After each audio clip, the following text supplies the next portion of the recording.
laid it on top of the podium because the tape fell off.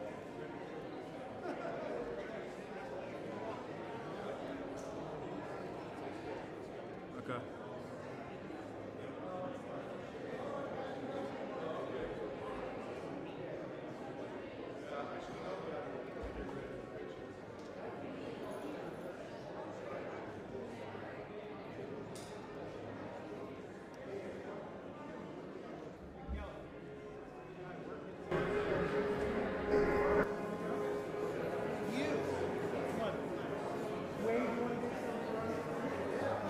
Try to stay up here if I can.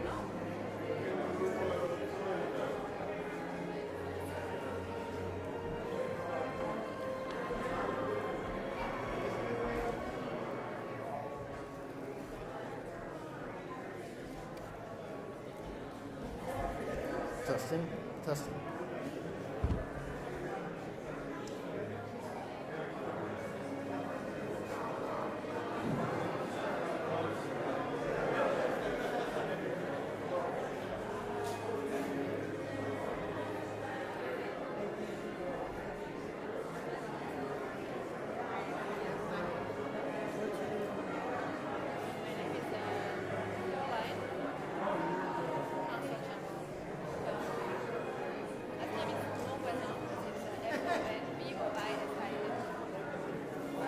Hey.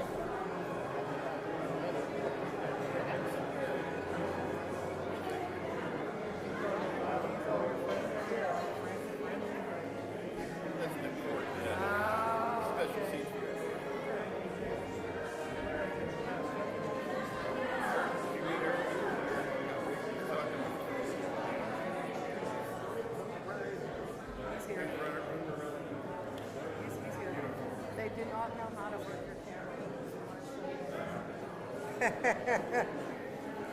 I need to figure out where I'm supposed to sit.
screw this up. You don't screw up things like this. You just laugh. You laugh through it.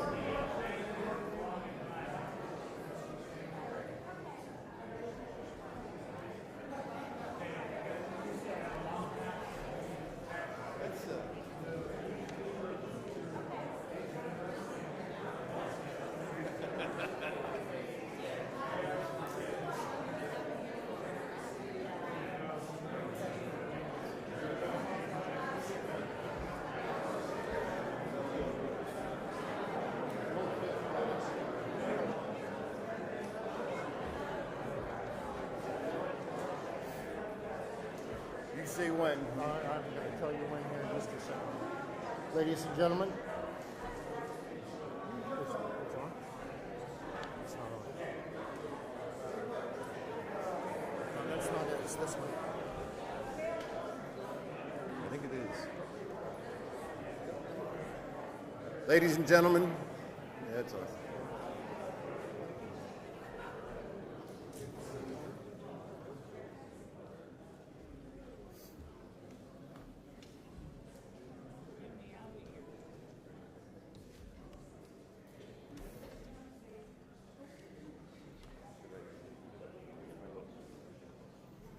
Good afternoon, ladies and gentlemen, and welcome.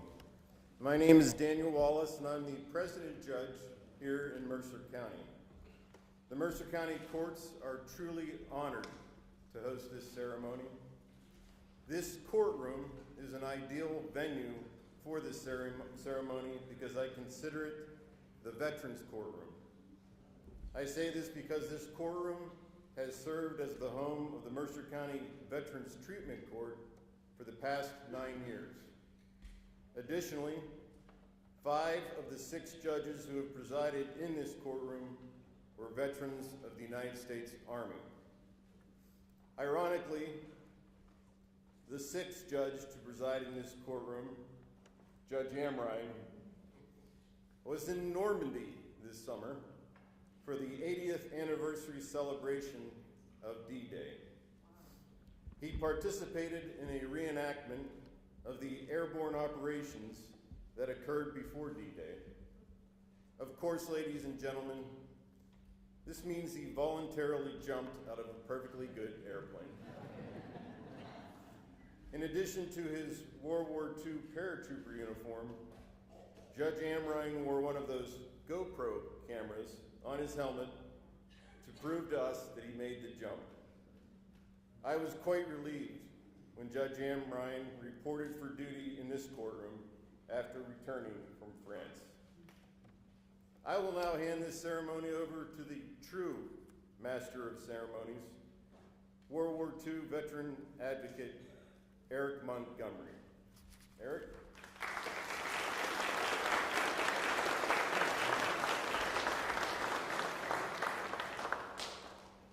Good afternoon, everyone. Thank you for joining us here today. This is a wonderful day here in Mercer, and seeing everyone here in this historic courtroom, in this historic courthouse, is just so inspiring for these gentlemen. Thank you, Judge Wallace, for your kind introduction, and welcome to this beautiful courthouse here in Mercer. I've been here to this borough several times, but never inside this beautiful, beautiful building. For it is only fitting that this program be hosted here, for it is truly history in the making. What an honor it is for me to accept the gavel to preside over this ceremony today, especially from a graduate of the United States Military Academy, West Point, and a combat veteran. Judge Wallace, thank you, not only for your service to the community and to that as our nation as a whole. Ladies and gentlemen, Mesdames and Messieurs, I welcome you to this celebration of liberty and freedom as we brought honor 2 brave and honorable men and their storied history. We gather in a place, in one shape or form, where the principles of our constitutional republic have been litigated since 1807. The painting behind me depicts the goddess of justice as she bears witness to a case in civil law, truth and justice in the balance. Yet matters of law and order must wait till another day, For as some 80 years ago, William Alfonsi and Dominick Aluisia left their homes, their families, and all that knew them to undertake in what General Eisenhower described as a great and noble undertaking. Thank you for honoring them and each other with your presence here today. At this time, in this dignified setting, I would ask you to please rise if you are able. Place your hand over your heart, and for those in uniform, render honors as cadets from the Nighthawk Squadron of the U.S. Naval Sea Cadet Color Guard present the colors. Cadets.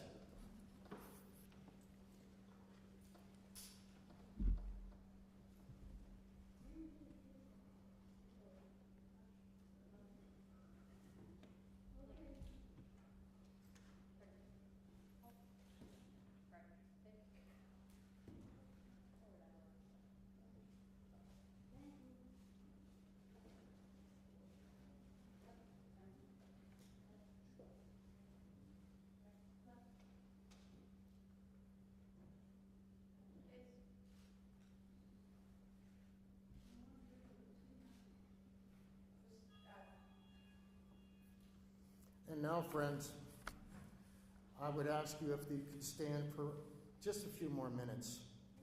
And please remain if you are, if possible. If you are physically challenged in any sort of way, you may want to sit down, and no one will look at you in any sort of way in disparaging. Please take your seats if you're in that category.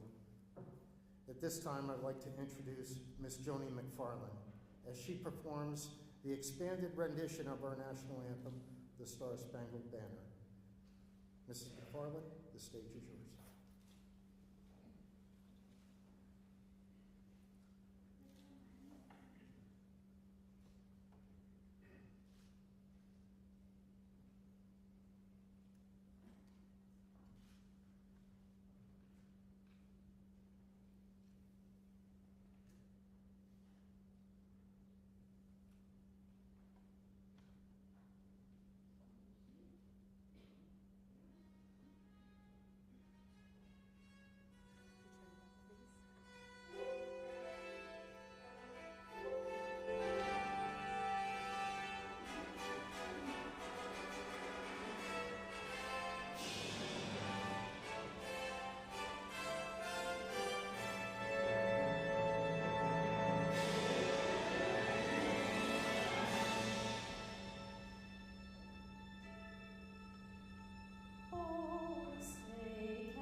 Thank you, ladies and gentlemen. Please take your seats.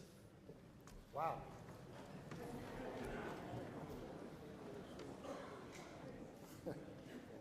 That was amazing, wasn't it?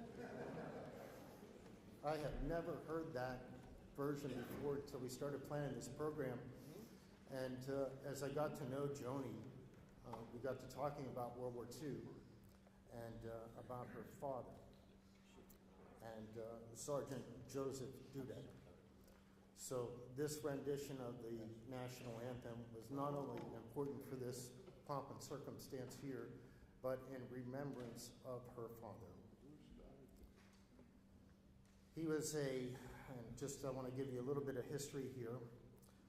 Sergeant Joseph Dudek served with the United States Army as part of the 30th Infantry Division, and he arrived in France a few days after D-Day. Fought through northern France, the Rhineland, and Central Europe, and into Germany itself. He was wounded, recovered, returned to the line, and upon returning to his unit, was regrettably captured, spending the rest of the war in a German POW camp. Thank you, Joni, for your performance.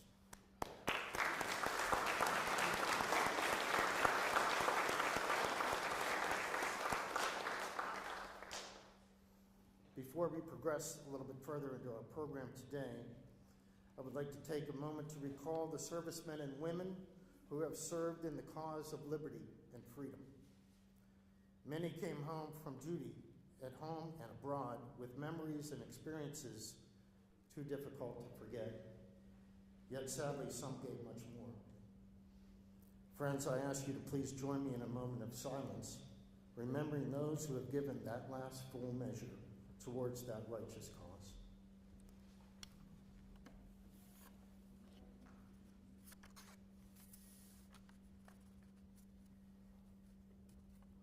Thank you. Let me take a few moments of your time here to introduce this amazing panel of presenters and dignitaries that have come here to honor William Alfonsi and Dominick Aluisia. We'll start at the top. Madame Caroline Monvoisin, Consul General of France from Washington, D.C. Monsieur Matthias Bartlett, Honorary Consul of France in Pittsburgh, Pennsylvania. Congressman Mike Kelly, House of Representatives, Congressional District 16. Brigadier General John R. Pippy, Director, Joint Staff, Pennsylvania National Guard. Representing Senator Bob Casey Jr. and Senator John Fetterman, District Manager Kyle Hannon. Representing Pennsylvania State Senator Michelle Brooks, District Director Melinda Gosser. Pennsylvania State Representative Park Wentling, from right here in Mercer County, 7th Legislative District. Thank you, Park. Pennsylvania State Representative Martha Brown, 9th Legislative District, representing Newcastle. Mr. Marty Robinson, nephew of Mr. William E. Alfonsi. Mr. Sean Holtzapfel, grandson of Mr. Dominick Aluisia. The Mercer County Commissioners, Chair Ann Coleman and William Finley Jr., and Tim McGonnell, who could not be here today, as well as Mercer County Veterans Affairs Director, Mrs. Tammy McLaughlin. The Lawrence County Commissioners, Chairman Dan Vogler, Dan Kennedy, Chris Ciananto, along with Lawrence County Veterans Affairs Director, Mrs. Jessie Putman. The Lackawanna Township Supervisors, chaired by Homer Johnson and Commissioner Robert Chrissy. All veterans present, and a very special welcome to previously presented Legion of Honor recipient, Corporal John DeRisco. He's 98 years of age. He'll be turning 99 at the end of the month, last day of the month, right, John? He's a combat medic in the 35th Infantry Division. He earned his Legion of Honor in 2017. I had the honor of advancing his nomination to the French government. As well as every veteran in this room, I thank you so much for your service and your sacrifice of your families. And of course, seated to my right are Technical Sergeant William Alfonsi and Technical Sergeant Dominick Aluisia.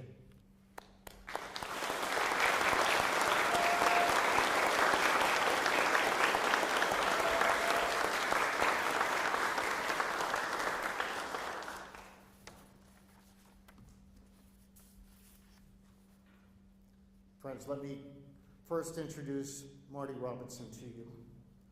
Like most post-war families, the Alfonsis were quite close.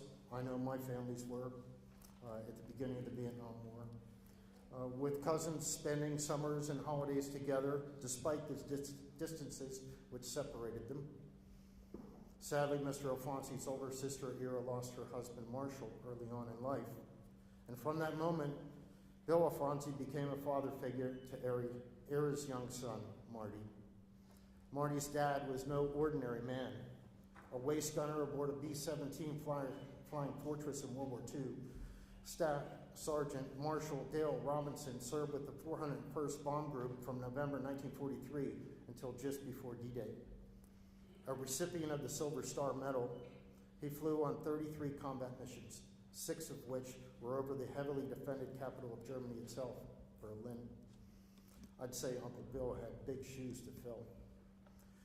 To share with us his testimony on his uncle, I ask you that you kindly welcome Mr. Marty Robinson.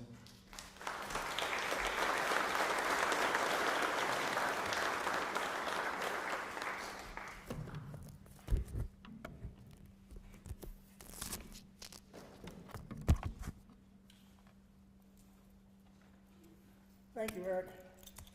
On behalf of my Uncle Bill, I want to thank the French government, those representing France who are here this afternoon, and everyone who's worked so hard putting this program together. I reviewed the list of all those involved and quit counting at 17, so I won't name anyone individually, but thank you, and I know Uncle Bill really appreciates it. My father passed away on a very cold and snowy Saturday night in December 1962. A neighbor and good friend of my parents drove us to the hospital. My mother, grandfather, and I arrived back home from the hospital at about 11 p.m. After a long time, I finally fell asleep on the couch. When I woke up, Uncle Bill was snoozing in a living room chair. He had driven 80 miles in the middle of the night in terrible weather so he could be there first thing in the morning to guide my mom and I through an extraordinary difficult time. I asked him what time it was, and he gave me his watch. I wore that watch all through junior high and most of high school. In 1955, Uncle Bill bought an old, run-down farm in Gustavus, Ohio. By the early 60s, he had completely renovated the house. This was the first of many renovations. And the property had become known as the Red Gate Farm, the focal point of the Alfonsi family activities. For years after my father's death, my mom and I spent every Thanksgiving, Christmas, and Easter at the Red Gate Farm. For the first 3 years, neither my mom nor I had a driver's license, so Ann Ardell would shuttle us back and forth to Gustavus. That's 2 round trips, 160 miles each. Bill would be back at the house, putting together the holiday meals and adding the final touches on the holiday decorations. Interior decorating and design is Bill's profession, a passion, and he is good at it. I speak in the present tense because I think he's still a decorator. He could have been a set designer for the Hallmark Channel. I know my mom spent many of her happiest holiday hours by the fireplace in the perfect seasonally decorated living room of the Red Gate Farm, sipping brandy, talking with her brother Bill. When she was sitting there, she knew her brother Bill was taking care of everything. He was really able to lighten the burden of being a widow and a single mom. Uncle Bill was always an innovator and entrepreneur. By the late 1960s, he had his own solo interior design business, and then a little later, he added a retail furniture store. I always enjoyed talking with him about the ins and outs of both the design and the retail businesses. Uncle Bill was always supportive of my getting an education, and I know he enjoyed talking with me about Miami University. We discovered that even we frequented the same bakery coffee shops in the morning between classes. In 1981, after being a widow for 19 years, my mom remarried. She married Art, the neighbor who drove us to the hospital that snowy December night, and the wedding was at the Red Gate Farm. And Uncle Bill orchestrated the whole affair. One last thing, later after I became an adult, Uncle Bill gave me a second watch, the one I'm keeping track of time right now, and the one I carry only for very special occasions. this one. Uncle Bill, our lives have been entwined in many ways for a long, long time. Thank you very much. And thank all of you for listening. I hope I gave you some insight into William Alfonsi's long and extraordinary life.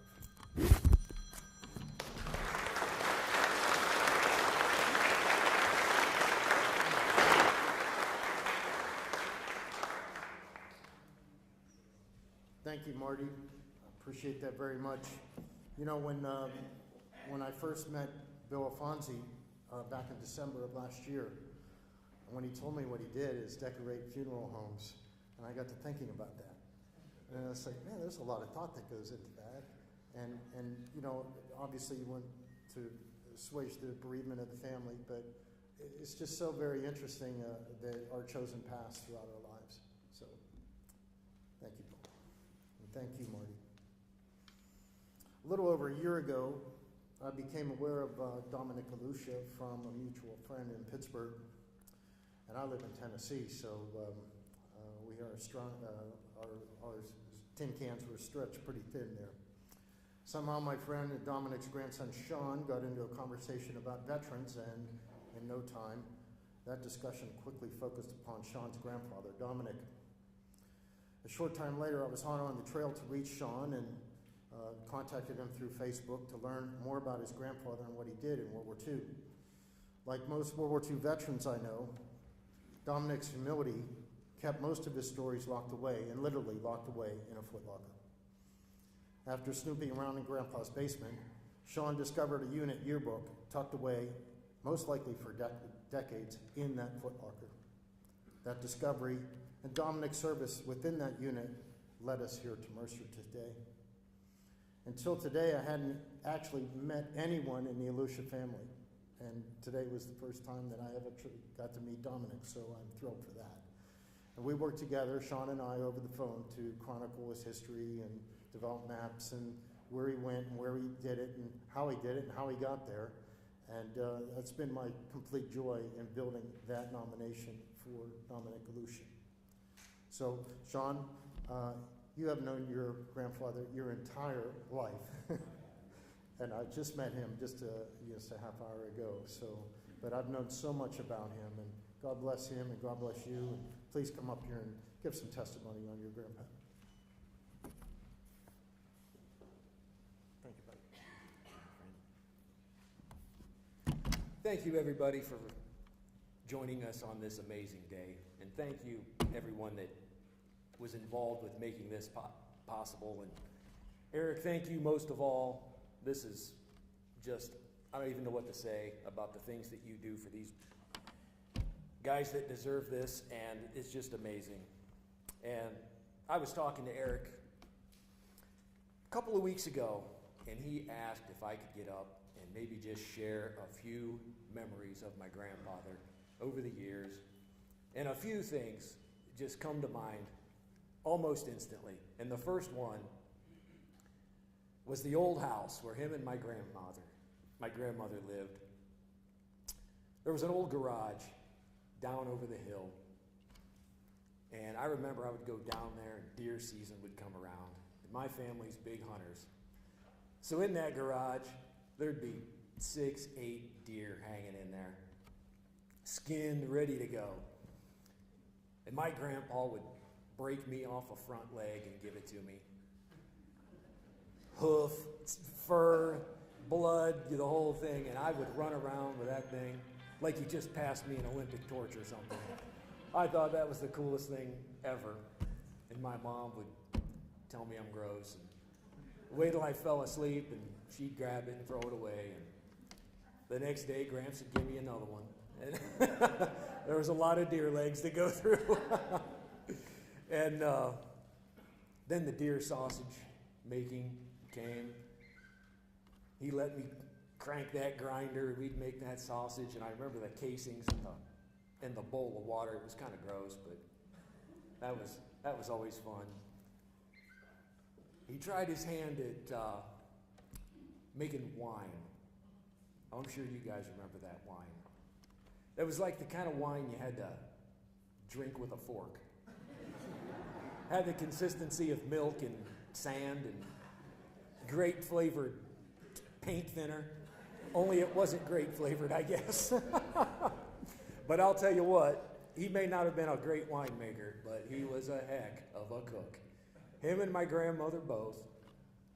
I remember they would slave in the kitchen, making dinners, gigantic dinners, the best Italian food you've ever had. And I'll tell you this, you come to dinner for a holiday, you know, like Thanksgiving, whatever, you get spaghetti and meatballs, manicotti, rigatoni, sauce, garlic bread, and a side of turkey and mashed potatoes. That's just the way that it was. He was always doing something. I didn't see him sitting around too much. He had a giant garden, always making things out of wood, a big woodworker. He's probably made more toys than Santa's elves all combined. Trucks, cars, bird houses, doll houses, just hundreds and hundreds of things. Another thing I remember, we were younger, and he would grab us as when we were kids, give us a big hug, and he'd rub his beard stubble on our cheeks. And he'd be laughing, and we'd be screaming, crying. You know, my cousins know. It's kind of like the rite of passage for the family, I guess. But seriously, he's always been the kind of guy, and still is, that thinks about everybody else, takes care of everybody else first. You know, if he was laying in the hospital recovering from a hip replacement, and he heard that you stubbed your toe, he'd be on the phone calling you to see how your toe is and make sure everything was good, and, you know, not worrying about himself. That's just the way that he is. And lastly, I would just like to say, when you talk to him, we've talked to him many times about this day and other accolades or honors he's been given for his service, he always says the same thing. I didn't do anything. I don't deserve it. Well, I would like to ask you, Gramps, directly to look around this room right now and see all these people that are, every one of them are here because you do 100% deserve it. And that's why we're here today. And I'd like to thank you for being the best grandfather I could ever have asked for, and being the kind of man that I will always aspire to be more like. And on behalf of myself and the family and friends, we couldn't be more proud of you, Gramps. We love you dearly, and congratulations on this.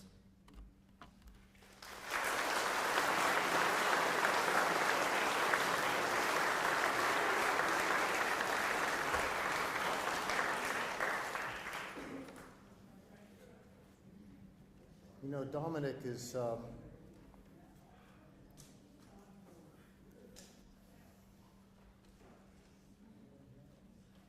that's 202 years of history right there, having a conversation.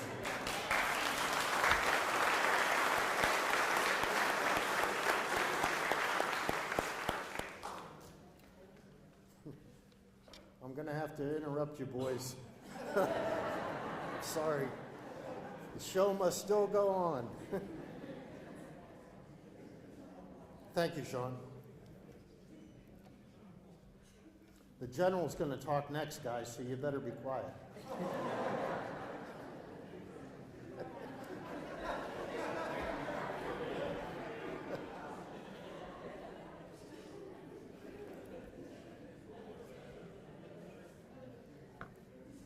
I don't dare interrupt.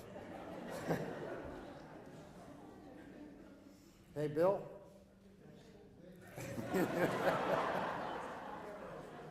Okay, let's get the show on the road. Take it easy, guys. God bless him.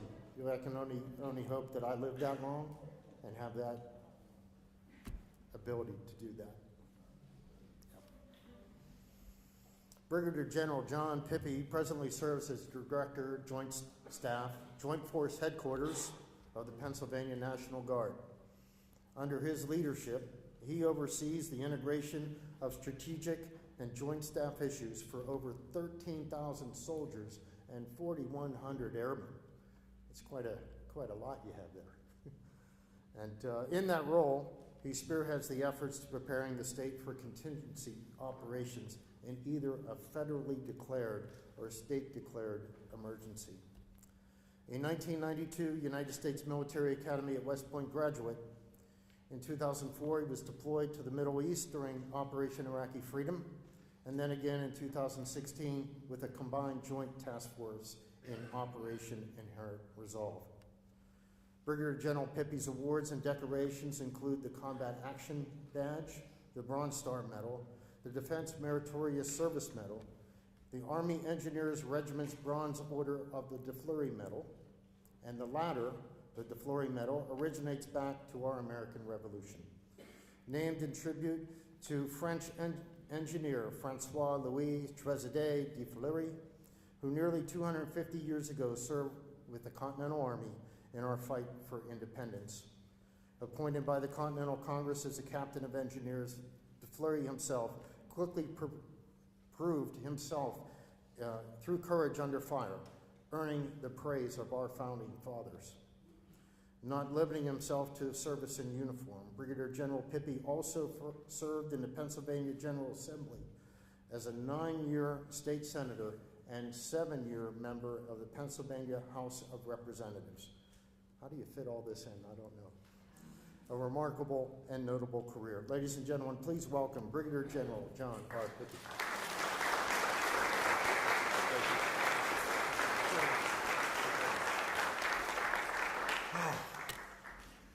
Wow, this is truly an honor to be here with everyone. First, this is the first time I thought we would shatter glass during the national anthem. I mean, it was so moving, so thank you so much. And then to have Marty and Sean come up and share the family stories, it really inspires me as a soldier. I was over there talking to Dominick earlier, and you're right, he said, I don't deserve this. I said, what you don't realize is not what you've said or done, but who you have been has inspired families, generations, and those of us who are in uniform today. Some of you probably have noticed the uniform I wear now is the same as the one that the greatest generation wore. This is the Ike jacket that was designed by General Eisenhower to have a more practical uniform while we were fighting in Europe. And we take that legacy seriously. So I'm going to talk about just a couple quick things this morning.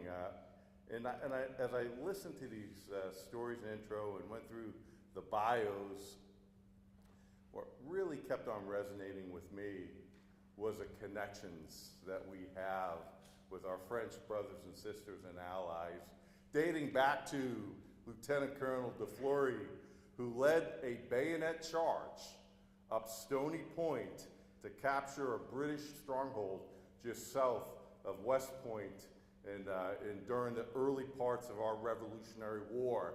And this young French noble who joined the Continental Army and worked and fought for Washington at Brandywine, at Germantown.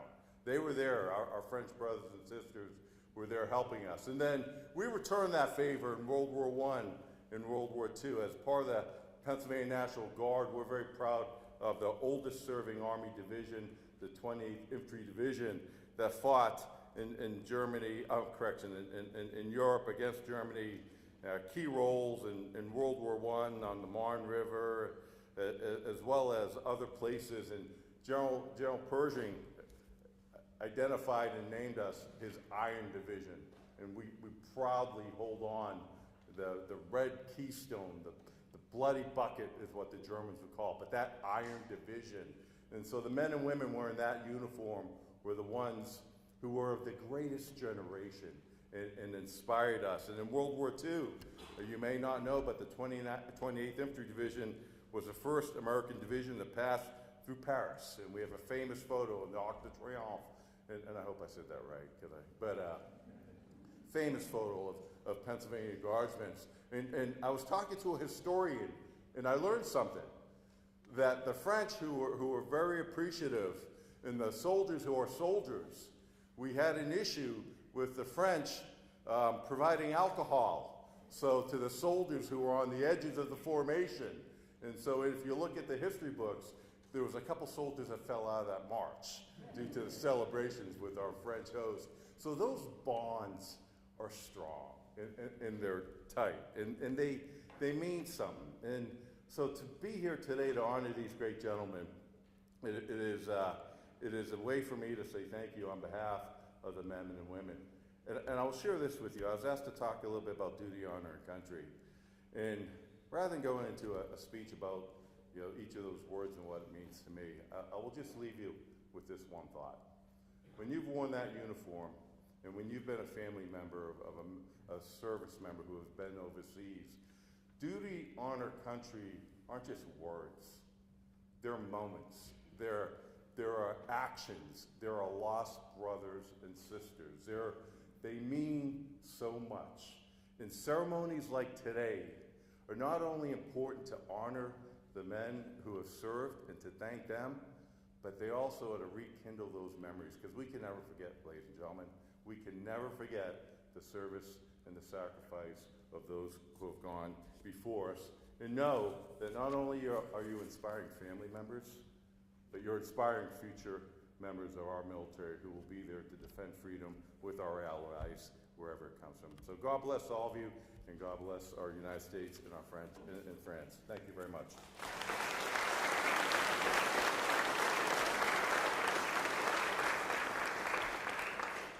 Thank you, General Pippy. Thank you so much. Now, I'm from Tennessee, and that may be hard for you to tell, but I've been there for 19 years.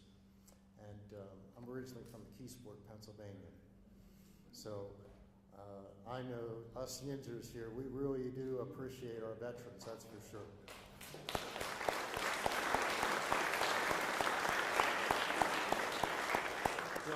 The little town that I live in, Elizabethton, Tennessee, is about 10 miles south of Bristol.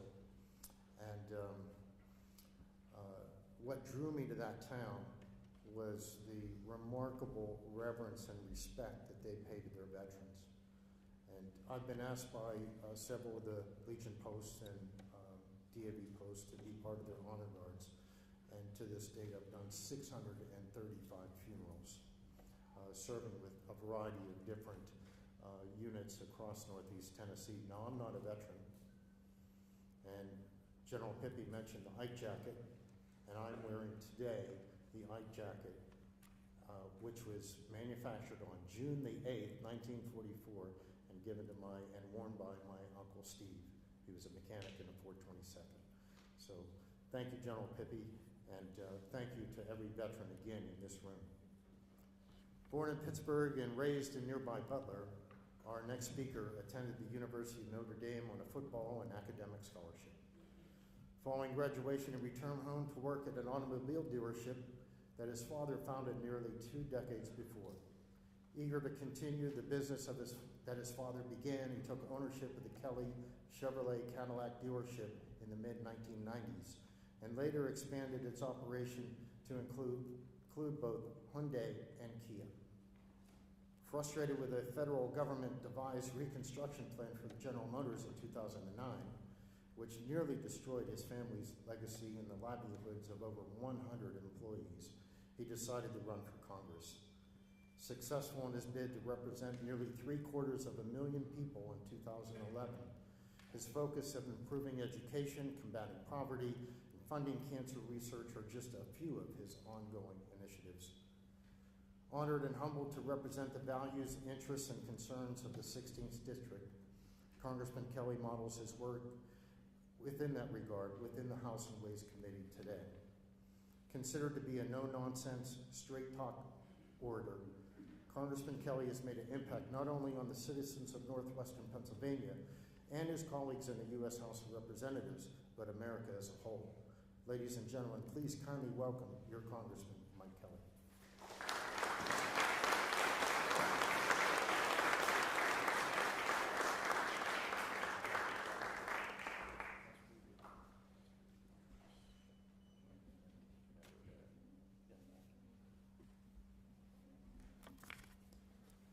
Thank you all. It's good to be here with you today. I had the honor in June to go to Normandy to commemorate the 80th landing. The one thing I can tell you, if you look behind me, both the French flag and the American flag are red, white, and blue. Now there's reasons for that. There's no two countries close aligned than France and America when fighting for freedom and liberty. So when I have an opportunity to be at a place like this, at a time like this, honoring men like this, I think about this year being there on Normandy. My father-in-law was part of the landing. He did not come in at Omaha, he came in at Utah. And they lost contact with him, and the family thought that he had been lost in action. His sister never gave up. They found him about 7 months later in a French hospital recuperating from the wounds he received at that landing. So when we sit here today, and we look around this room, and we come into this building and tread on the same steps that so many before us have tread on, there is no way we can take any of these things lightly. There's no way that we can ever be casual about the price that has been paid for us to be here today. 1.5 million men and women in uniform have given their lives for us to enjoy moments like this. And I think it's become too casual. And I think back when I look at these two gentlemen's contribution. I don't want you to think of them the way they look today. In Normandy, on June 8th, I watched over 100 of our veterans make their way to a stage where thousands and thousands and thousands of our French folks were standing and cheering them and cheering them and cheering them. And I thought as I watched them make their way onto the stage, they were not in their late 90s and early 100s. They were back 17, 18 years old, who were so brave to go into a battle against an enemy that was the most seasoned in the world. They had already run roughshod over Europe. They were unstoppable. We had 17-year-old, 18-year-old, 19-year-old, 20-year-old members of our military, knowing that, still went into that battle. They feared nothing. They knew that their mission that day was so critical to the freedom of the world needed to experience, the liberty that had to be shown, the protected. And I think as I get a chance to sit here, or to stand here, and be with you all, I would just ask everybody, the sacrifices that were made by these men at that time, going into the breach against the most formidable enemy the world knew at that time, and knowing that if they lost, Europe would be lost. We would never be able to get a foothold again. And just think of the chain reaction that would have caused. So, when we talk about patriotism, I kept looking up patriotism. What does it mean? What does it mean? I'll tell you what it means. Love of country, love of something that you just put so far above your own safety, your own life, that you are willing to go into the breach, go into the battle because you feel that way. You just will never back away from that challenge. You will never duck that responsibility. I don't think we can realize today, 80 years later, the heroism that took to go there at that time.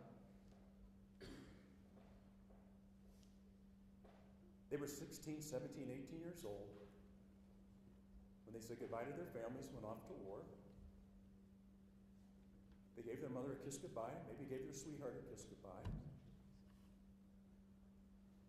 and saying, I'll be back. I'll be back. But I've been called to a greater service right now. And I will not flinch. I will not back away. I will not So when you talk about patriotism, when you look at these two gentlemen, these are the people we need to talk about in our schools. These are the people we need to talk about at political conventions. These are the people we need to talk about at dinner, at Mass, after Mass on Sunday, after service, whatever it is. We cannot ever forget the sacrifice that was made by so many for a world that is eternally grateful that they stood in the storm and faced it down.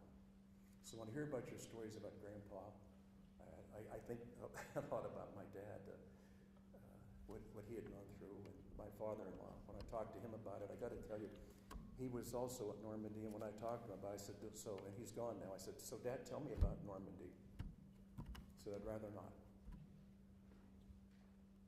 And I said, really? He goes, no, I'd rather not. I said, why? He said, because I came back. Too many of those other kids never did. And when you talk to our men and women in the armed service, think about that. Think about what they're willing to do, the price they are willing to pay, the sacrifice they are willing to make, the time they have to put in, and the challenges that they faced. And that's one thing.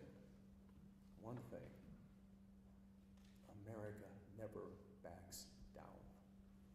The greatest challenge requires the greatest people. So to be here with these two gentlemen today, they are truly part of that greatest generation. And while sometimes I think back and I said, my gosh, I can't imagine what it was like, they can. I want you to think of the day as those young guys look at their pictures that went off, not knowing that they'll ever be back again. And for us to take a few minutes today to be able to thank them, we love you guys. We love you guys. You are the greatest example of Americanism we could ever see. So thank you so much. It's really great to be with you all today. And I tell you what, this is a very special moment for some very special people. Thank you.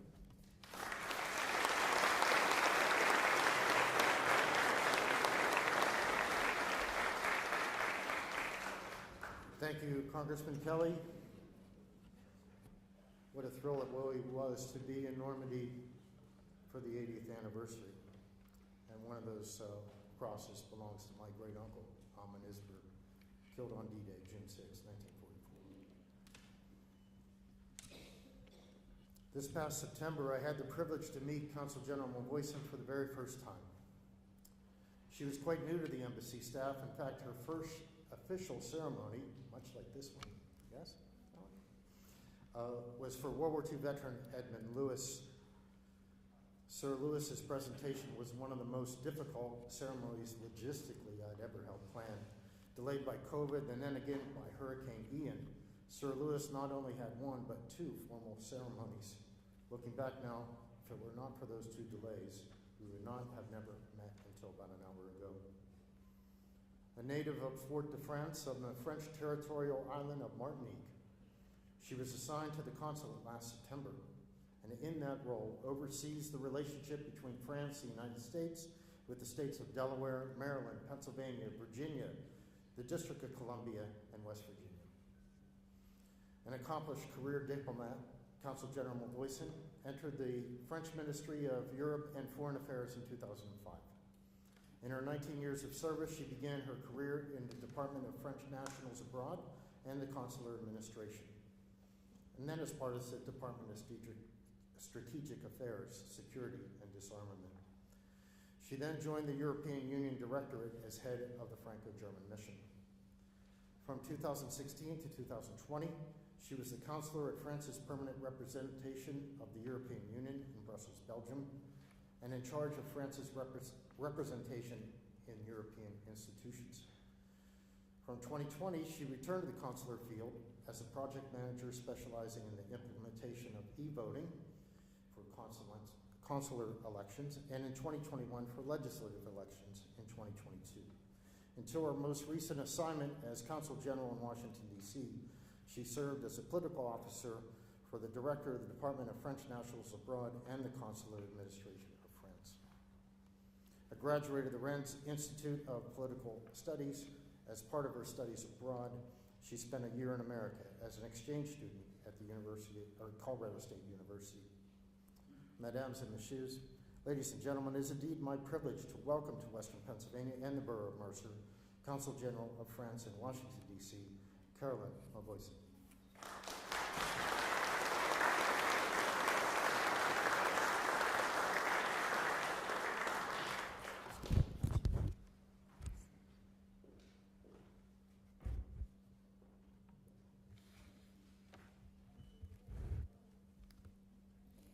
Dear honored veterans, dignitaries, and guests, France can never repay the debt it owes to the thousands of American soldiers who helped liberate our country.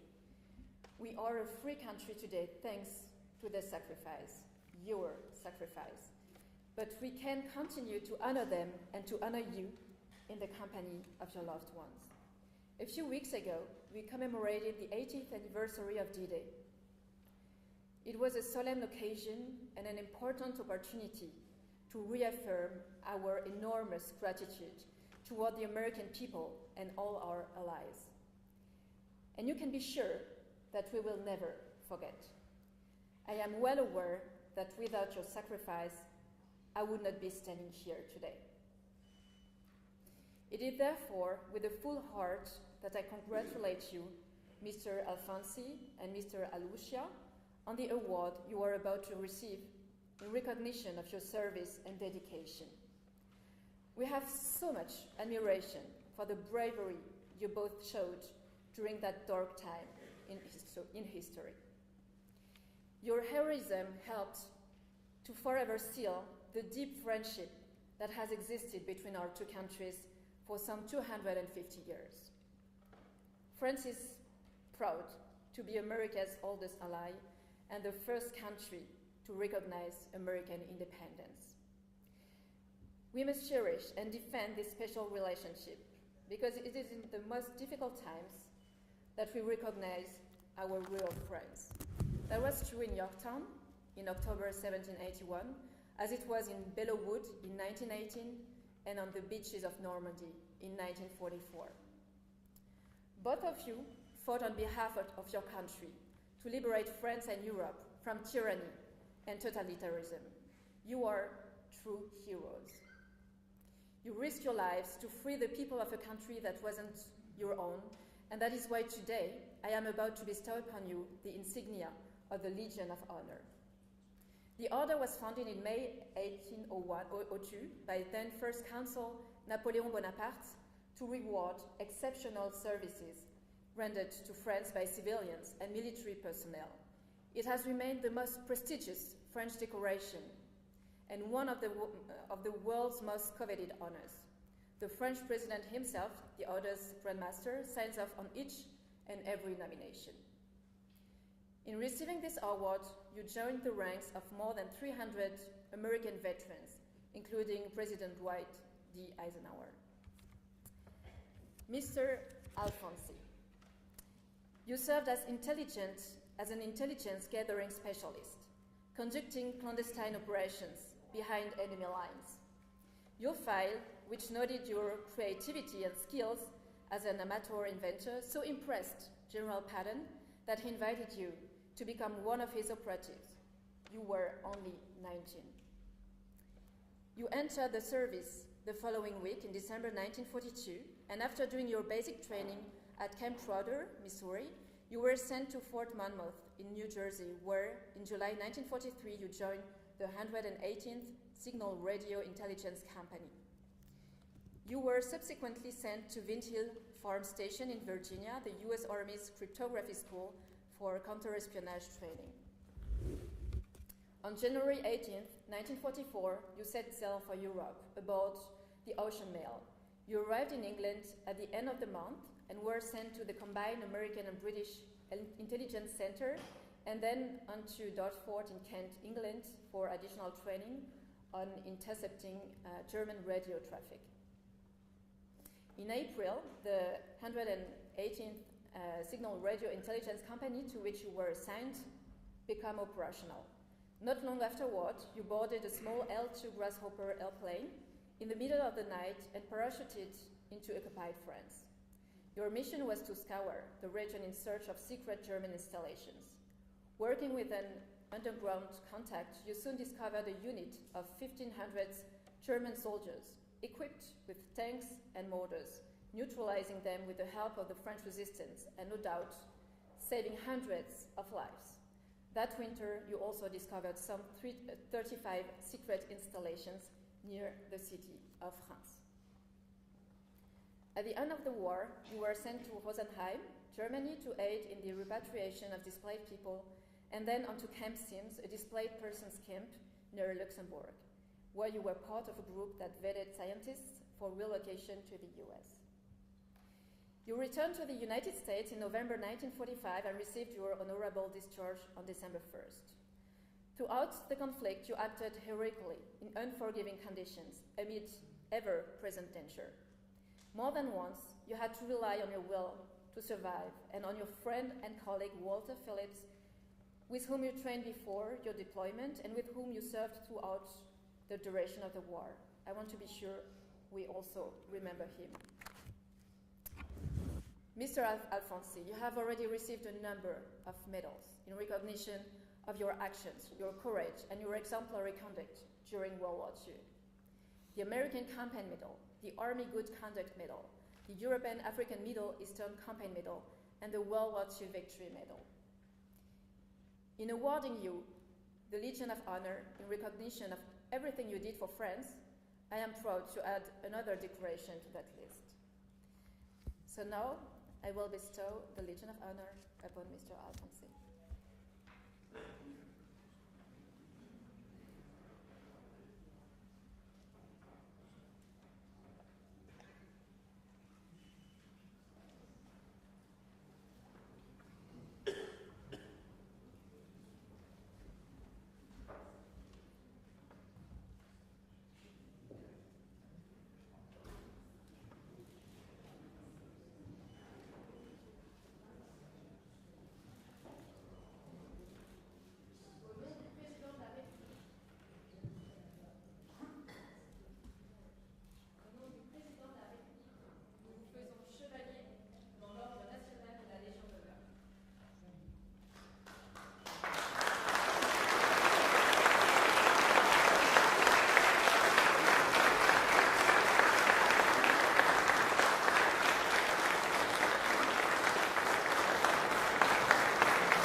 Mr. Aluisia, you enlisted in the US Army in January 1943 at age 20. After completing your basic training at Camp Wallace, Texas, you were sent to Camp Edwards in Massachusetts for radar and searchlight training with the newly formed 231st AAA Searchlight Battalion. After learning the fundamental techniques necessary to the battalion, among other things, how to operate a mobile power generator, you received additional training in integrating and operating new top secret mobile radar technology and pairing it with searchlights. Toward the end of November 1943, the 234th first loaded onto a train from Florida, where the unit scanned the skies for incoming aircraft and received further training. Finally, in August 1944, you arrived in England. On September 23rd, 1944, you boarded the HMS Rapier and the next day disembarked onto Utah Beach amid sunken ships and scattered equipment, the devastation of war. After a few days, you received your first mission to secure the port of Cherbourg by helping to detect and deter enemy aircraft. The port had suffered extensive damage when it was liberated in July, but it remained vital to the French and American navies. In December 1944, your battalion reached the French town of Cambrai, as brave and determined as ever. But that night, your base came under attack from the Luftwaffe, reminding everyone that the outcome of the war was still very uncertain. While deployed at Cambrai, the 231st aided the 394th bomb group in bombing enemy strong points in Brest, France, and then within Germany itself. The bomb group took part in the Battle of the Bulge from December 1944 through January 1945, targeting communication, transportation, and supply centers. The searchlights proved vital in illuminating the airfield so that these bombers could locate the field and land safely. The bombing raids continued with steadfast support from the 231st until the end of April 1945. Between Cherbourg and Germany, your battalion helped some 4,000 Allied aircraft land safely. That enabled some 40,000 men to return to base and fight another day. Without that contribution, victory would not have been possible. After VE Day, you were reassigned to guard German prisoners and help displaced civilians find their way back home. In March 1946, you finally set sail for the United States, arriving back in America on the 13th. 5 days later, you received your honorable discharge. Mr. Aluisia, in recognition of your actions, your bravery, and your exemplary conduct during World War II, you have already received a number of medals: the American Campaign Medal, the Army Good Conduct Medal, the European African Middle Eastern Campaign Medal, and the World War II Victory Medal. In awarding you the Legion of Honor in recognition of everything you did for France, I am very proud to add another decoration to that list. And now I will bestow upon Mr. Aluisia the Legion of Honor.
Mr.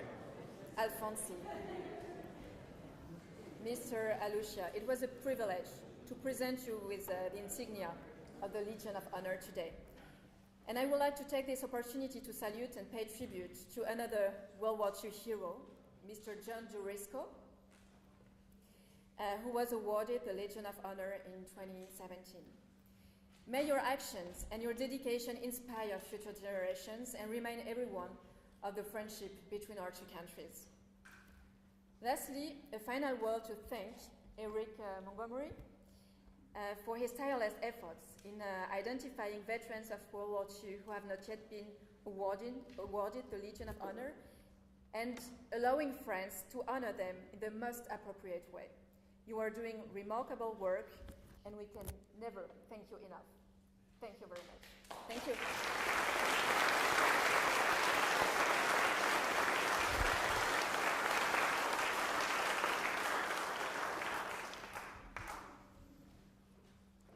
Ladies and gentlemen, thank you, Consul General. This particular program was really quite challenging because of everyone in the room that you see today. And I couldn't have done it really without a lot of people in this room that helped. And I just want to take a special moment to thank Representative Wentling who really went above and beyond. His staff earlier this week printed all the programs that you have in your hand, and I hope that you can take those programs home and keep them in someplace safe where you can look at them and reflect in years to come. Ladies and gentlemen, in celebration of that near 250 years of friendship between the United States and Republic of France, please rise if you are able, as Madame Sophia Ferradas will lead us in the singing of the Marseillaise, the French national anthem.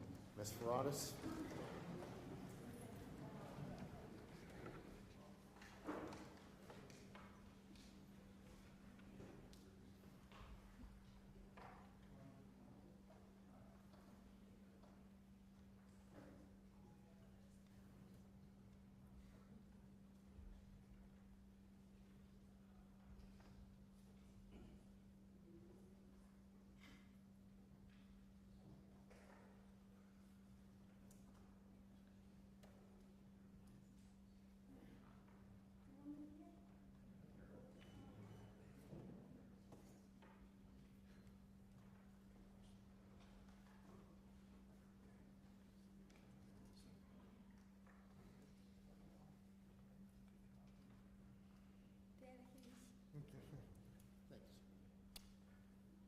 Thank you. What do you want us to do? Right here. ¿Qué Travodicete opostelis. Todos los enfants de la patria. Good evening, everybody. It's a very honor for me to do that. A los enfants de la patrie, les jours de gloire est arrivé. Compte-nous de la tyrannie, l'état d'art sanglant élevé, l'état d'art sanglant élevé. Attendez-vous dans les compagnies où se feront ces soldats. I'm sorry, I couldn't see the lettering. Have the big one right there, Mom. Oh, I'm sorry. You're okay. I'm sorry, everybody. À los enfants de la patrie, le jour de gloire est arrivé. Compte tenu de la tyrannie, l'état d'art sanglant élevé, l'état d'art sanglant élevé. Attendez-vous dans les compagnies, musiques féroces soldats, ils viennent du dance for brass, écouter von fils von compagnies. Aux armes citoyennes, formez vos bataillons, marchons, marchons, qu'un sang impur abreuve nos sillons.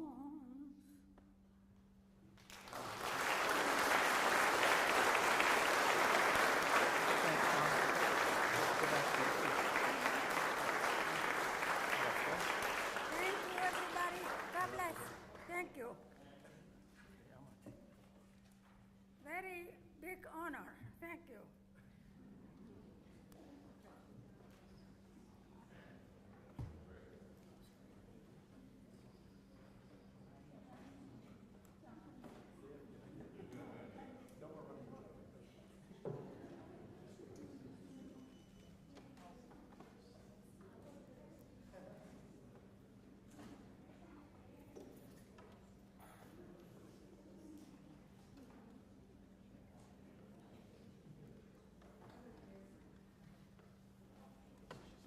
Thank you, ladies and gentlemen. Please take your seats.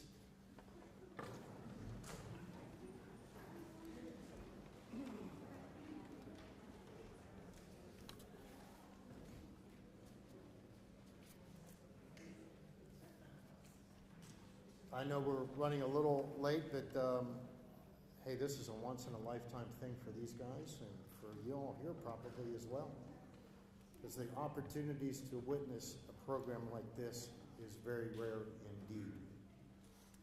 I want to brag on Miss Ferratus a little bit. She's my sweetheart. She is the wife of George Ferratus, a Greek national that was obviously in America. Our American population has certainly been blessed with a melting pot of societies from all over the world, the best societies of all over the world.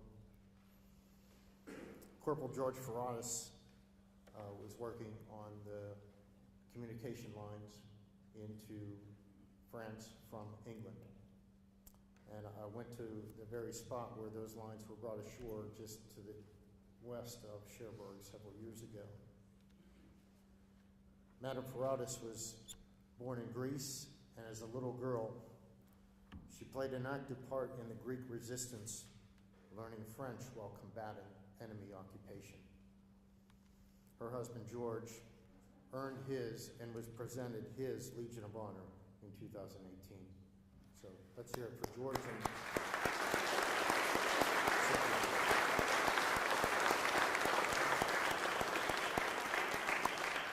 Merci beaucoup, mademoiselle. At this time, I would like to invite Congressman Kelly to return to the podium and present our newly pinned Chevaliers, proclamations from his seat in the House of Representatives and the people of the 16th Congressional District. Congressman Kelly.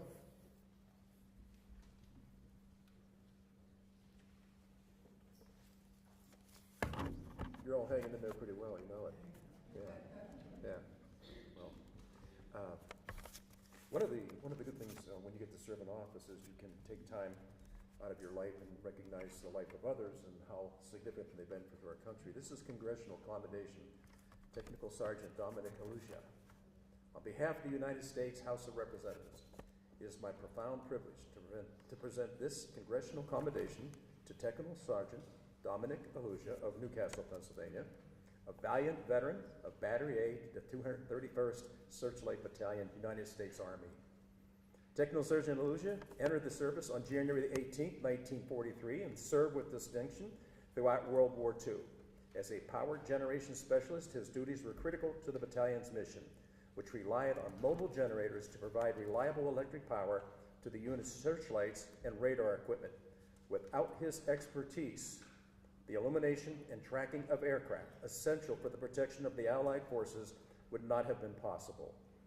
During his service, Technical Sergeant Aluisia was involved in several key operations.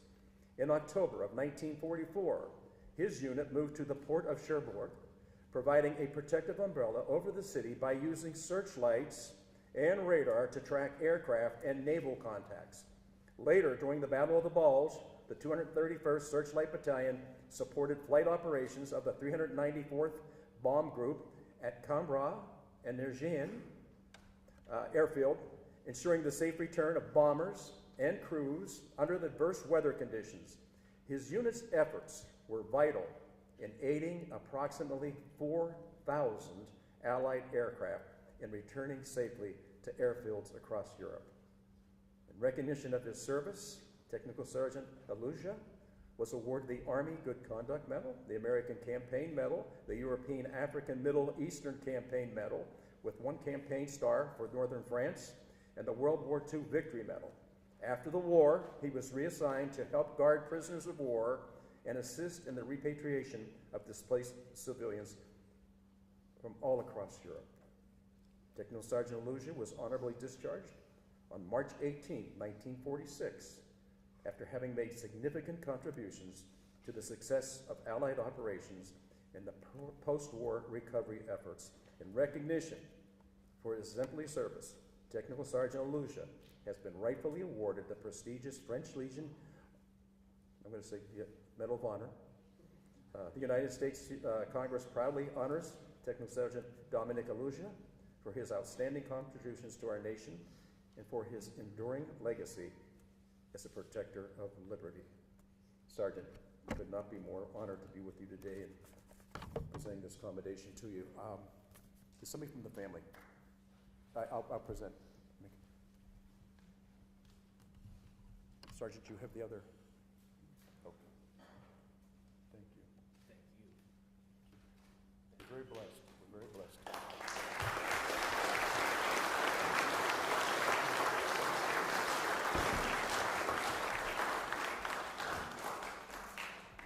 Now, Technical Sergeant William Alfonsi. I see you're still alert over there, I'll tell you. You see him, he was handling his medal and feeling his medal. I think it's yeah, gosh, this is great. Well, on behalf of the United States House of Representatives, it is my distinct honor to extend this congressional commendation to Technical Sergeant William E. Alfonsi of Hermitage, Pennsylvania, a distinguished veteran of the 118th Signal Radio Intelligence Company, United States Army. Technical Sergeant Alfonsi entered the service on December the 12th, 1942, and served with extraordinary courage and dedication during World War II as an intelligence gathering operative. He was paired with Walter Phillips, a Native American Indian, and together they specialized in counterintelligence. These guys are the guys who are behind the line. So think about it. They're not with their battalion. They are by themselves, and they are trying to get information back. And I think that's so incredible as I continue to read this. So they were operations behind enemy lines prior to the invasion of Normandy in June 1944.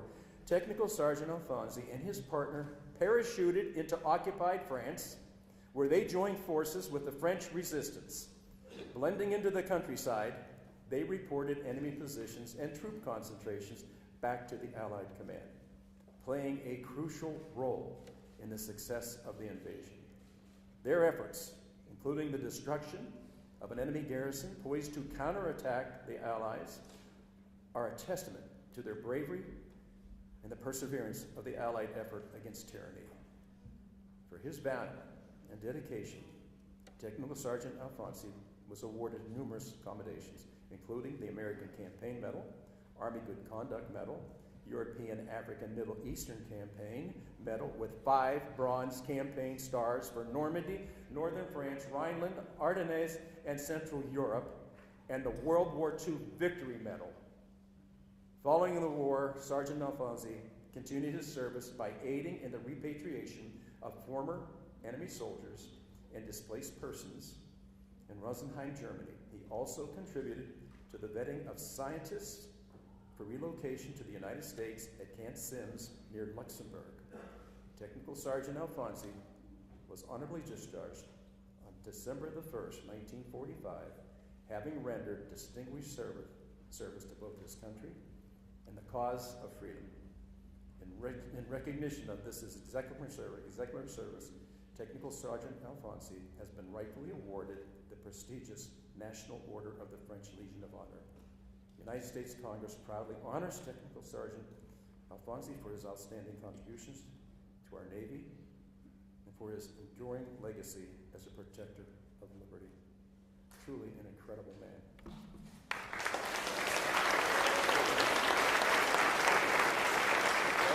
Marty, you have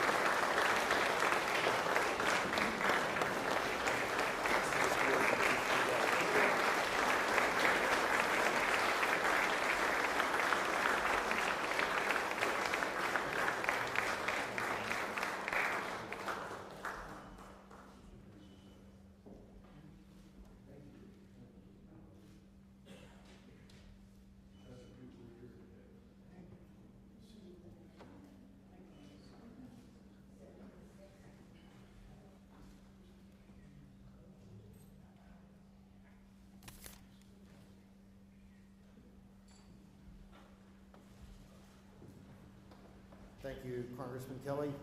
There's more to come, boys, so my friends in the Navy here are going to come and grab those from you, and they're going to put them over here on the table. If those want to take pictures of those citations after the closing of our event. They're going to steal those guys. They want them for themselves.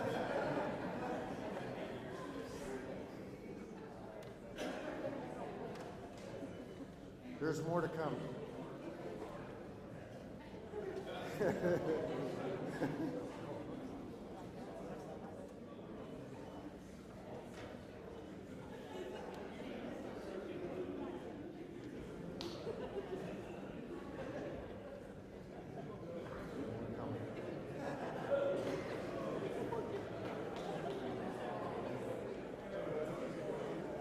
Okay. Okay. Yep. Regrettably, Senior United States Senator Bob Casey could not join us in person today. However, Senator Casey is represented by his regional manager, Mr. Cal Hannon. Mr. Hannon will present our newly awarded Chevaliers Letters of Achievement and Appreciation on behalf of Senator Casey. And I know that the families and the veterans were sent letters to their home from Junior Senator John Fetterman. And they represent the great citizens of the Commonwealth of Pennsylvania. Ladies and gentlemen, please welcome Mr. Cal Hannon.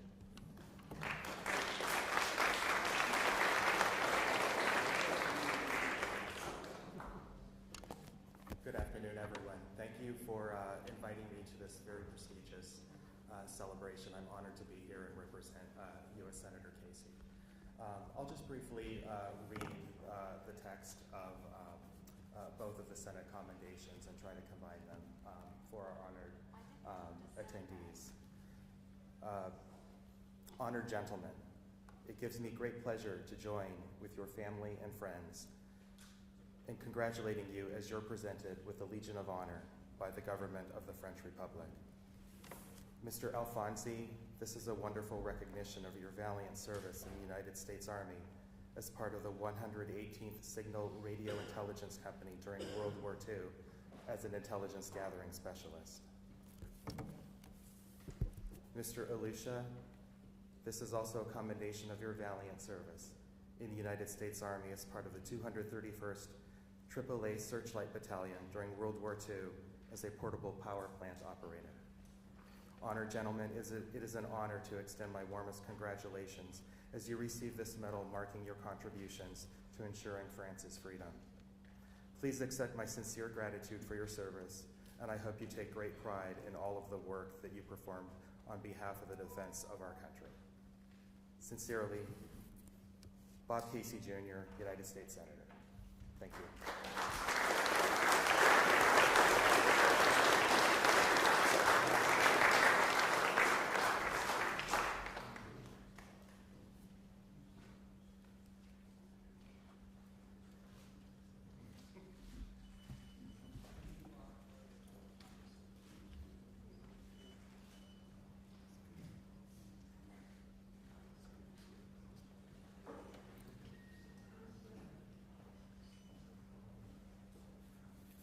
Thank you, Cal, so very much.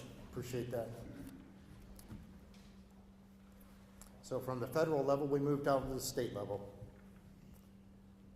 And, you know, obviously when a fellow gets the French Legion Honor, the first thing that I do, find a venue, find a willing partner in organizing a program like this, and reach out to every federal, state, local representative that they can, as I say it, pow on, because these opportunities are so limited. You have to be alive to get the French Legion of Honor. And with our youngest World War II veterans being only 97, it doesn't leave a lot of time to make things happen. So moving on to the state level, regrettably, Pennsylvania State Senator Michelle Brooks of District 50, the Pennsylvania State Senate, could not be here with us today due to a prior commitment. Yet Melinda Gosser, Senator Brooks' district director, is here to convey Senator Brooks' sentiments and salutations on behalf of our office and the citizens of Senate District 50. Ladies and gentlemen, please kindly welcome Ms. Melinda Gosser.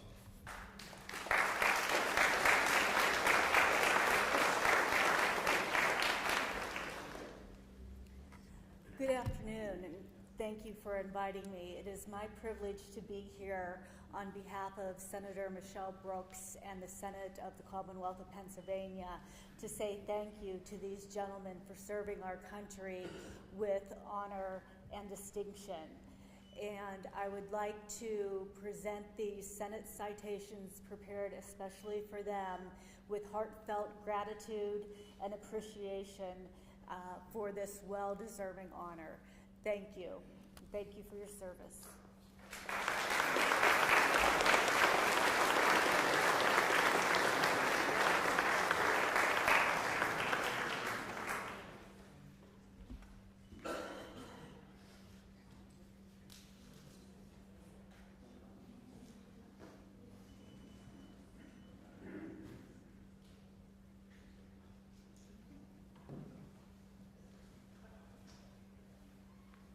Thank you, Melinda. Thank you so much. Now, my Navy friends are coming back to steal more of your papers, guys.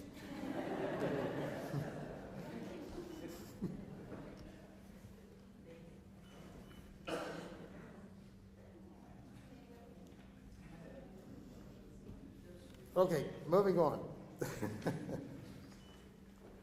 Since January of 2015, Representative Park Wentling has served both the 17th Legislative District and most recently since 2022, the 7th Legislative District.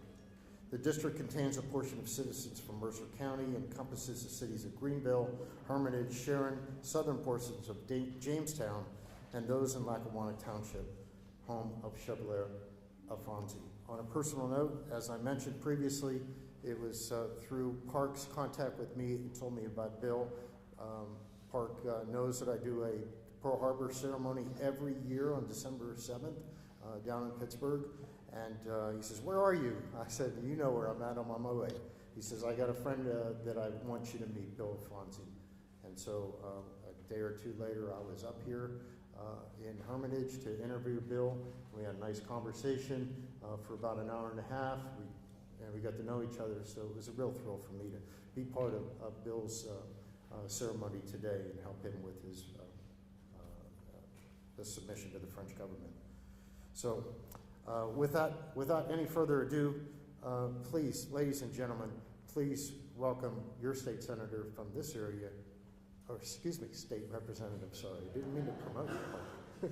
I'm sorry, brother. State Representative Park Wentling.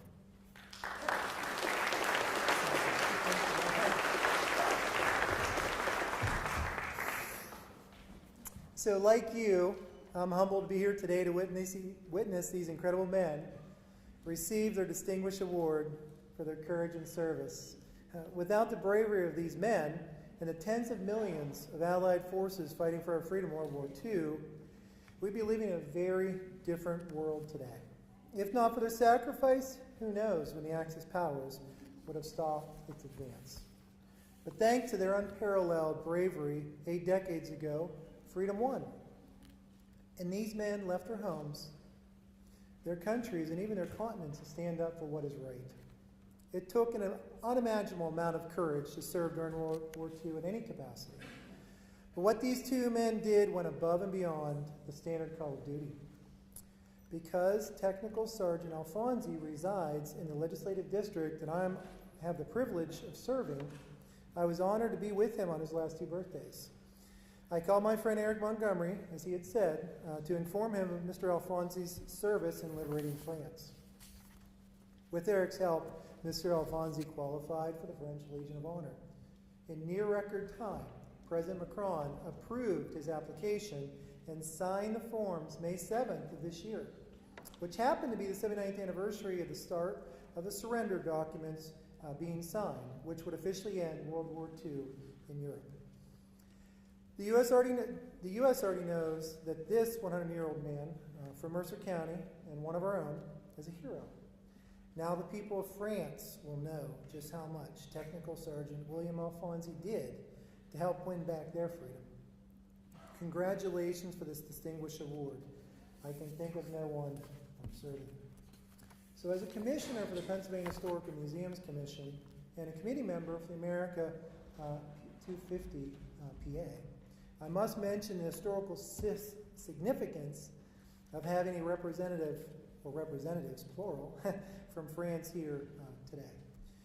Nearly 200 years ago, General Lafayette of France did a victory tour in the United States, which I'm sure you're aware of from your history books. And on the 50th anniversary, for the 50th anniversary of the Revolutionary War, circa 1825-24, and he was right here in Mercer County. He actually came here to honor his friend from Butler, actually. Came up from Butler on his way to Meadville, and he did stop here. So Brigadier General Hugh Mercer was here in Mercer.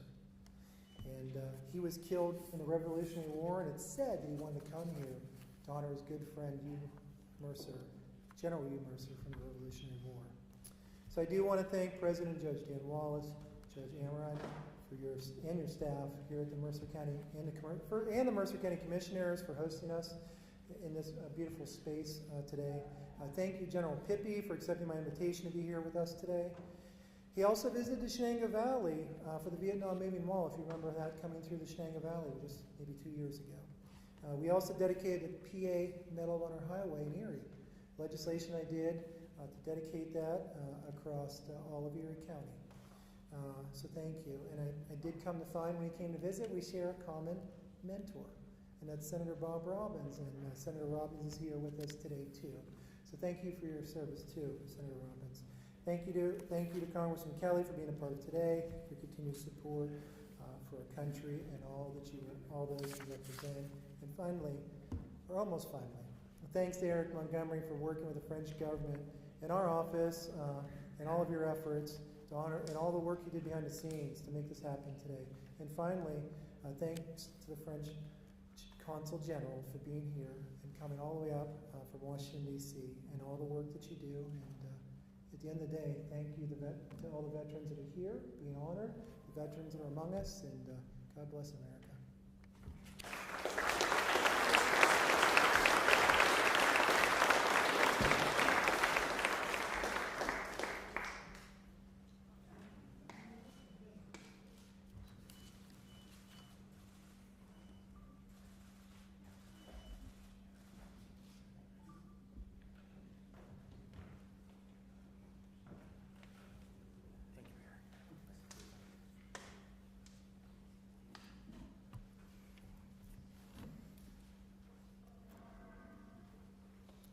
Thank you, Representative Wentling.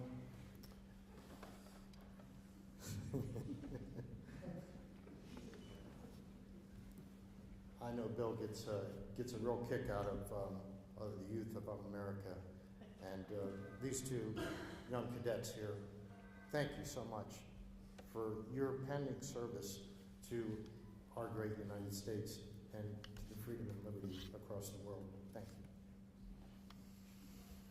Representing Pennsylvania's 9th Legislative District since December of 2022, Newcastle native Representative Marla Brown serves the citizens of Lawrence County, the city of Newcastle itself, the numerous surrounding territories that include Shenango Township, which is the home of Chevalier Aluisia. Ladies and gentlemen, please kindly welcome Pennsylvania State Representative Marla Brown.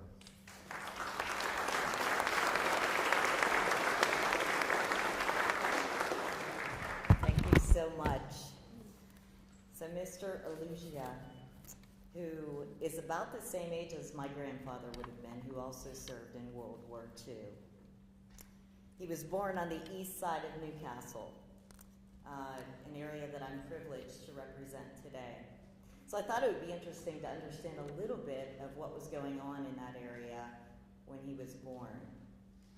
John Schofield Wallace, the commander-in-chief of the Valley of Newcastle, began looking for a building site for the Scottish Rite Cathedral in 1924, with construction beginning in the fall of 1924. The cornerstone was laid on Wednesday, June 10th, 1925. The keynote speaker was the illustrious James Isaac Buchanan. This coming June 2025, the cathedral will celebrate its 100th anniversary, which we're very excited for.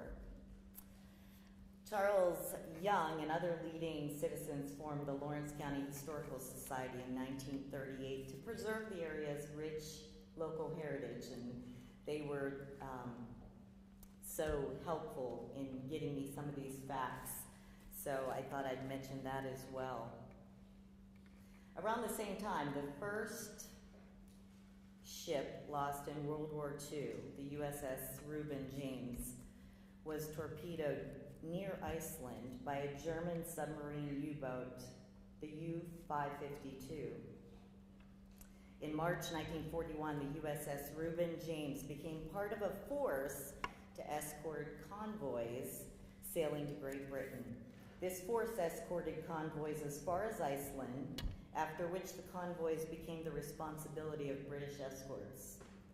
One of the sailors on the USS Reuben James was Newcastle native Wilton Loyal, or Bud Taylor, a 1939 NECA High graduate. On the morning of October 23rd, 1941, Bud telegraphed his mom telling her he was leaving on his 4th trip to Iceland. On October 31st, 1941, the USS Reuben James was torpedoed near Iceland. The Reuben James had a crew of 136 enlisted and 7 officers. A total of 92 enlisted men and all officers were lost that day. On January 23rd, 1968, the USS Pueblo, with 83 crew members aboard, was hijacked by the North Korean. The U.S. maintained the ship, which was in international waters, but the North Koreans insisted the Pueblo had reportedly entered into its territory. Seaman Robert W. Hill of Elwood was one of the crew members captured. He was a 1966 graduate of Lincoln High School and enlisted in the Navy in July 1966. During their captivity, the crewmen were subject to torture and beatings. Hill and his crew members were released on December of 1969, and he and the other crew members received POW status for their time in captivity in 1990. The Pueblo was the first U.S. Navy vessel commandeered since the American Civil War. In 1931, a new restaurant, the Coney Island Lunch, which I know Park frequents, opened at 11 South Jefferson Street.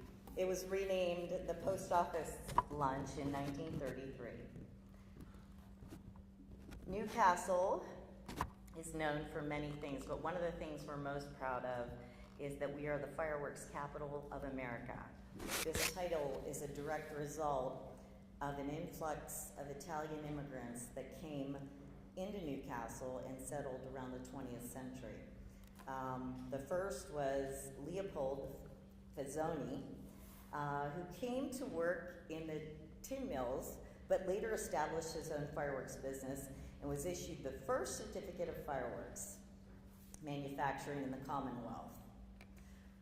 One other who followed Fazzoni's lead was Antonio Zambelli, and he's of Zambelli fireworks fame.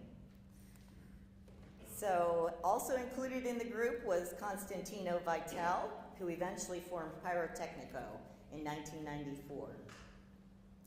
2 fireworks firms remain in Lawrence County, and because of their history, Newcastle officially became known as the fireworks capital of America, which we're very proud of.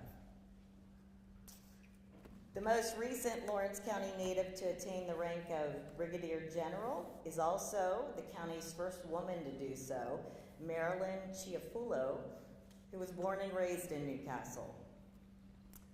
Mr. Aluisia, who, as I understand, is now one of the oldest to receive this award, now joins that rank. I had an opportunity to talk to his son last night, and he has 2 boys, 1 daughter, and from what I could gather, is a man of dedication. He had been married to his sweetheart for 78 years. Here's a man that stays committed to his family. I hear that he still celebrates Family Tuesdays with his family, which is a testament to who he is. I'm very proud and honored to call him my constituent, and I'd like to present him with this citation from the state of Pennsylvania recognizing his award today.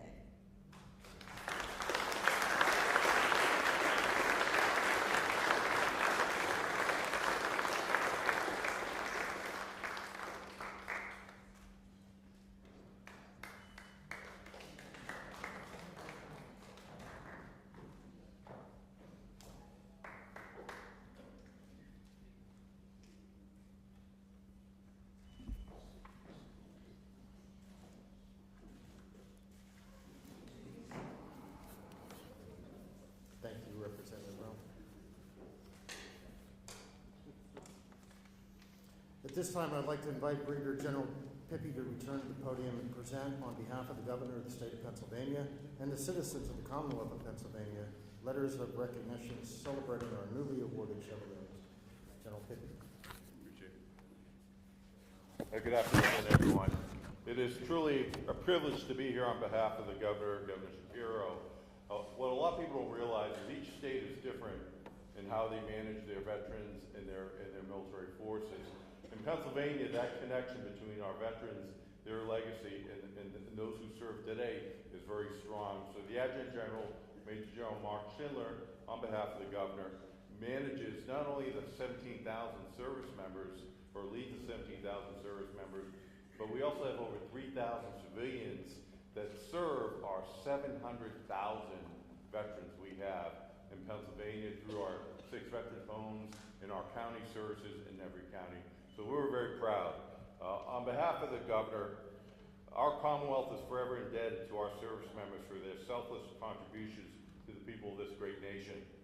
Pennsylvania understands the tremendous sacrifices made by our veterans, having demonstrated a steadfast commitment of loyalty and dedication to face the forces of evil. We remain inspired as we stand in the shadow of their legacy.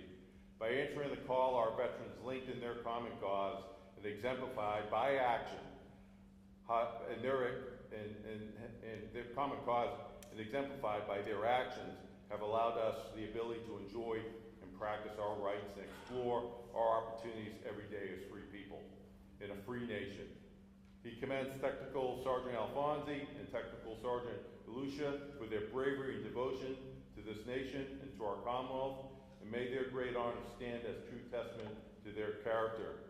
As Governor, on behalf of Pennsylvania, he extends them his great heartfelt congratulations on this momentous occasion and wishes them continued success.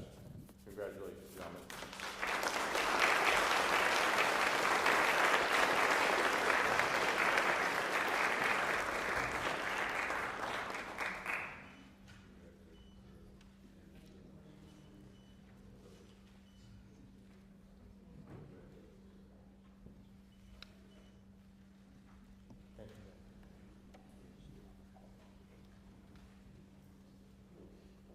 Again, we are here in the Mercer County Courthouse, and I can't thank enough the commissioners from the courthouse and also the judicial branch in welcoming us here for this special presentation. It is a beautiful place, and I encourage you to look up when you walk out because it is quite impressive.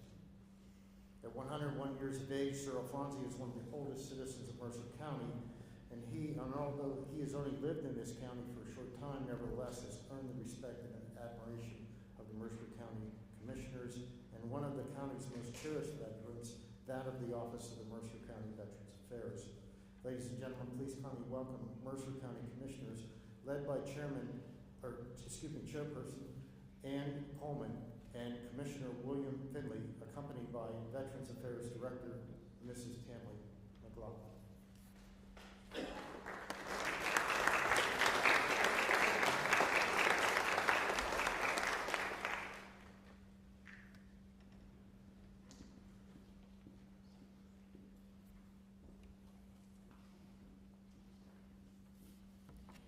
Good afternoon. Welcome all of you to Mercer County. We're very proud to have you here in our courthouse. We're very proud of our building.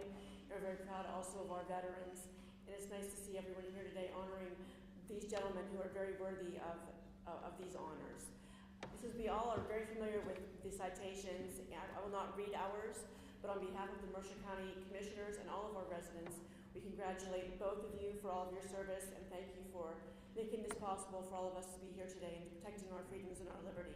I'll turn it over now to my colleague, Commissioner Finley, if you'd like to say a few words.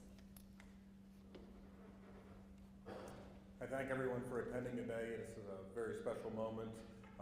It is with great pride and dignity and honor that we are here today to present these awards. Thank you.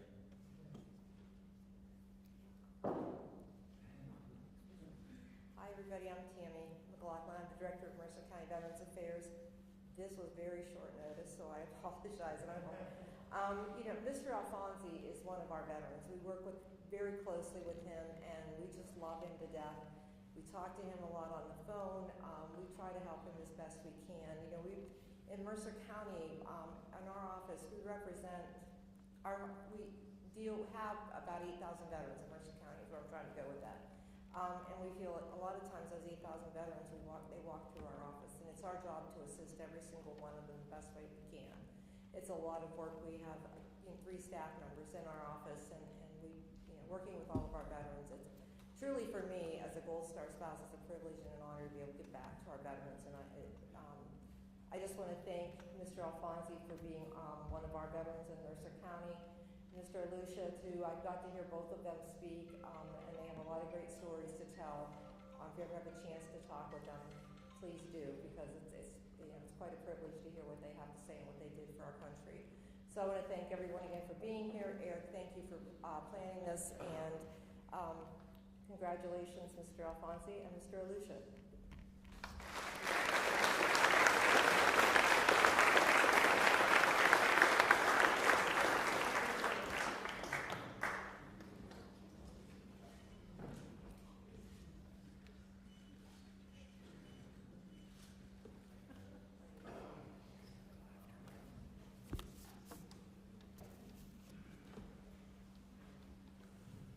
Thank you, Commissioners and Director McLaughlin.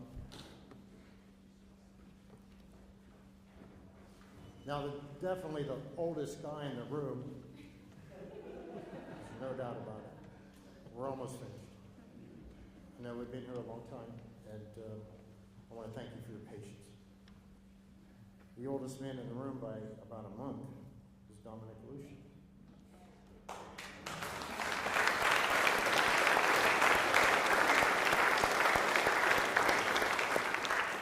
Special Christmas upcoming, he'll be 102 years of age. Also at the age of 101 years presently, Sir Aluisia is one of the oldest citizens of Lawrence County, and I would bet you that he has probably the distinction of being one of the oldest people in the county itself. I'm not sure the voting rolls and all the rest of that they keep track of. We can't do math past 10 down to Tennessee, so that's why I like it there. Like Sir Alfonsi, Sir Aluisia has also, and notice I'm changing the titles of their names, it's no longer Mr., it's Sir. And present a resolution honoring Sir Aluisia. Ladies and gentlemen, please kindly welcome the commissioners from Lawrence County, led by Commission Chair Dan Vogler, Commissioner Dan Kennedy, Commissioner Chris Spianato, and accompanied by Lawrence County's Veterans Affairs Director, Mrs. Jessie Putnam.